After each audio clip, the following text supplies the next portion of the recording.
Assalamualaikum warahmatullahi wabarakatuh. Balik lagi bersama saya di channel Jagoan Neon. Ya guys, alhamdulillah pada kesempatan yang baik ini saya masih dalam keadaan sehat, dan semoga teman-teman di rumah pun sekeluarga selalu dalam keadaan yang sehat. Oke guys, jadi pada kesempatan ini saya mau mereaksi dimana saya menemukan video tersebut di channelnya Bintang Bola.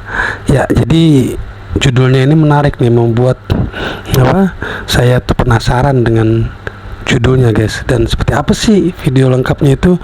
Dari judulnya ini kita lihat Indonesia mendunia, laga Indonesia versus Cina tembus ratusan hak siar membuat Presiden FIFA shock. Buset, dari judulnya aja ini bikin orang tuh kepo. Jadi penasaran seperti apa video lengkapnya? Yuk kita saksikan sama-sama. Padahal dalam mempromosikan sebuah negara, ya itu perlu yang namanya propaganda loh, propaganda yang baik. Ya, national branding itu harus menjadi sebuah hal yang kita dorong ke depan. Laga Indonesia versus Cina tembus 200 hak siar internasional. Presiden FIFA sampai kaget. Round 3 kualifikasi Piala Dunia Asia trending topik hingga sampai ke media luar. Simak berita selengkapnya sebagai berikut.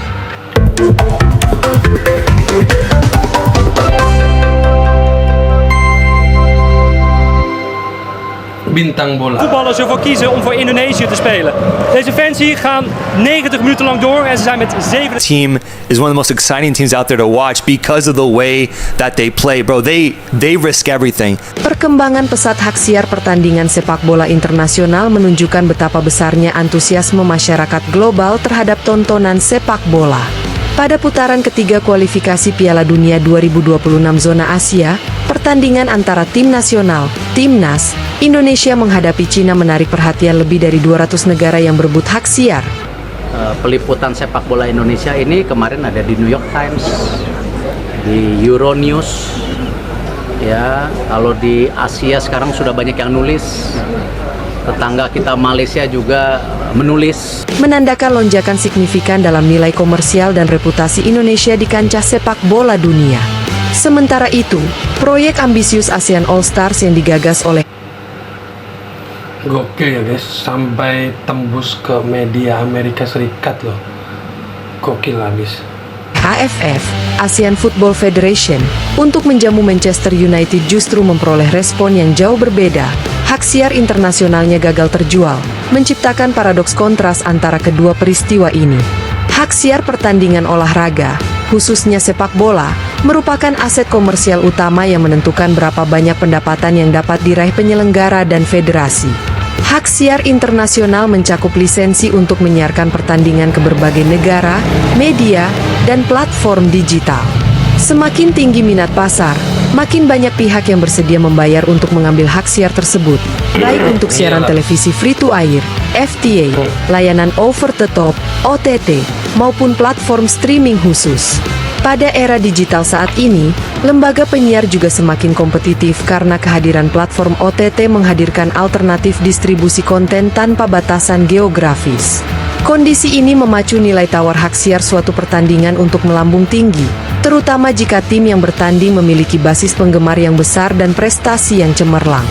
Sejak era Shin Tae-yong memimpin, Timnas Indonesia menunjukkan peningkatan performa signifikan pada putaran ketiga kualifikasi Piala Dunia 2026.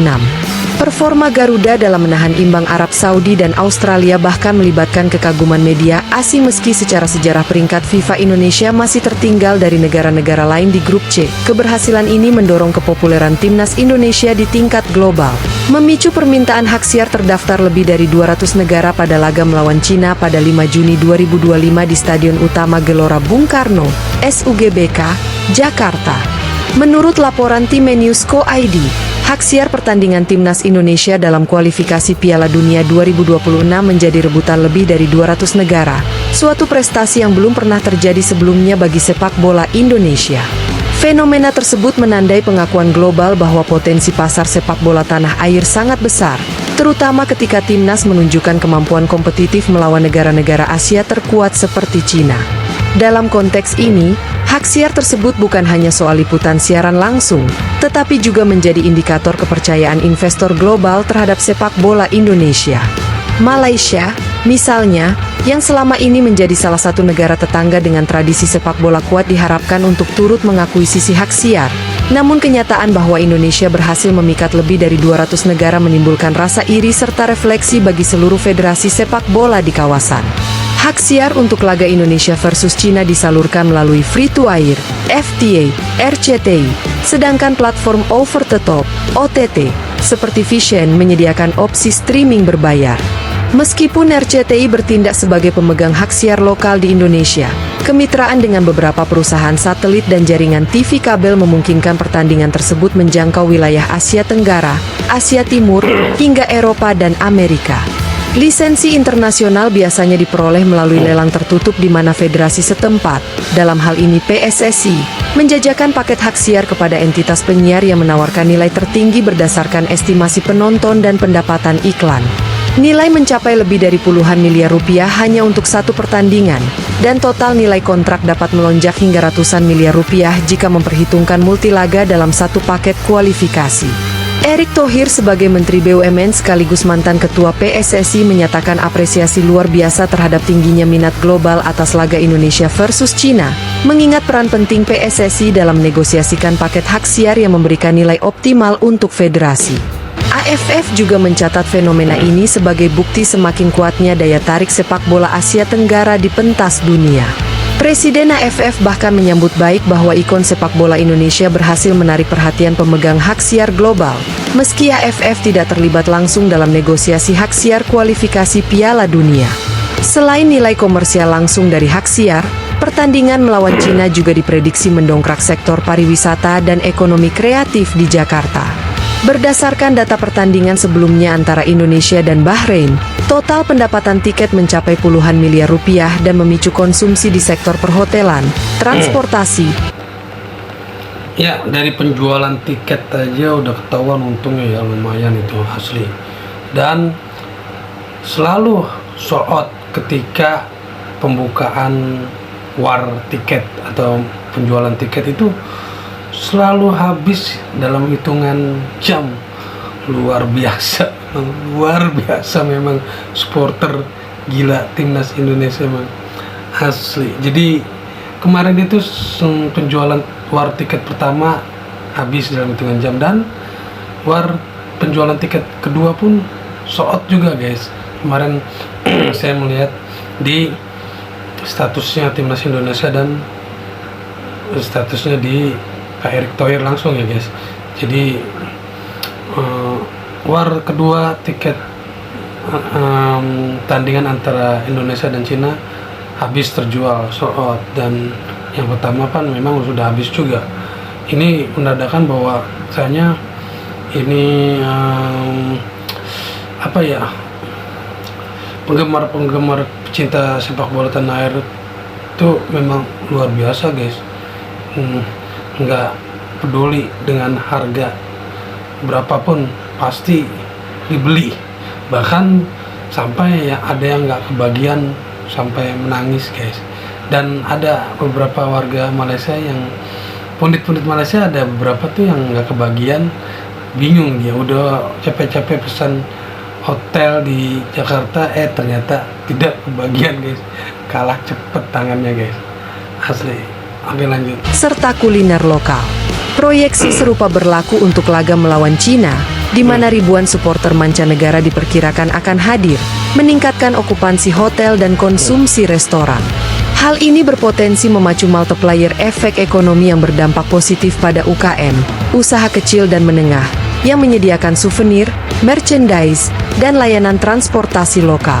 Di satu sisi, AFF membentuk tim ASEAN All Stars untuk menyambut kehadiran klub raksasa Inggris, Manchester United, dalam tur Asia Tenggara pada... Ya, berbanding terbalik ya dengan pertandingan antara MU dan ASEAN All Star itu jadi gak jelas nih guys. Soalnya apa? Banyak pemain-pemain dari salah satu atau masing-masing negara ini ada yang gonta-ganti terus, kayak keluar masuk, ada yang boleh ada yang tidak boleh diizinkan oleh klubnya, terus ganti lagi namanya pemain ini, ganti lagi. Begitupun beberapa negara Asia Tenggara guys. Dan untuk penjualan tiketnya pun sampai saat ini itu masih belum habis terjual guys. Jadi hanya baru terjual kurang lebih 40% deh kalau nggak salah ya guys. Kalah pamor sama pertandingan Indonesia dan Cina guys. Luar biasa. Asli kocak. Pada 28 Mei 2025, rencana awal adalah menggabungkan talenta terbaik dari seluruh negara ASEAN, termasuk nama-nama besar Thailand, Indonesia, dan Malaysia. Namun pada kenyataannya, proyek ini justru gagal menarik minat media penyiar internasional, seolah-olah menunjukkan bahwa inisiatif eksibisi regional tidak memiliki daya tarik komersial yang setara dengan kandungan kompetitif kualifikasi Piala Dunia. Gagalnya hak siar ASEAN All Stars menimbulkan kerugian langsung bagi AFF, termasuk potensi kehilangan sponsor internasional yang berharap melihat adegan laga eksibisi dengan branding regional. AFF terpaksa memaksimalkan penjualan tiket di Stadion Nasional Bukit Jalil yang berkapasitas 85.000 penonton, dengan harga rata-rata tiket mencapai Rp600.000 per lembar. Namun, okupansi stadion yang rendah pada hari pertandingan menunjukkan bahwa event tersebut tidak memenuhi ekspektasi, memaksa AFF berupaya meminimalkan defisit melalui penjualan sponsorship dan merchandise. Malaysia sebagai salah satu anggota yang biasanya memiliki daya tarik media kuat, merasa iri, kecewa, melihat tingginya animo hak siar untuk Indonesia versus China. Sementara Malaysia sendiri dan AFF terlibat upaya terakhir mempromosikan ASEAN All Stars agar mendapat liputan regional. Namun realitas biaya operasional tinggi serta kurangnya pemain top dari masing-masing negara menggarisbawahi kesenjangan kompetitif.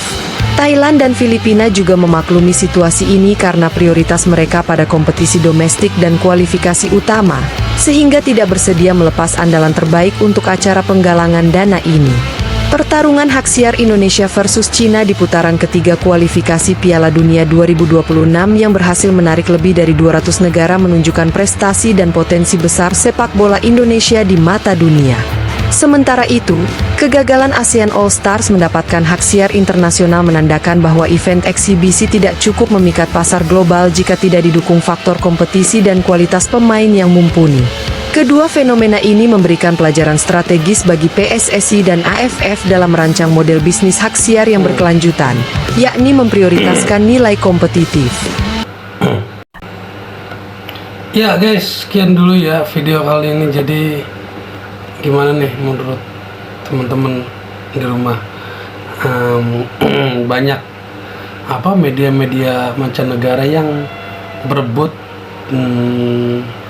ingin menyiarkan langsung pertandingan antara Indonesia melawan Cina di GPG nanti tanggal 5 Juni guys. Ya bertepatan pas malam takbiran dong.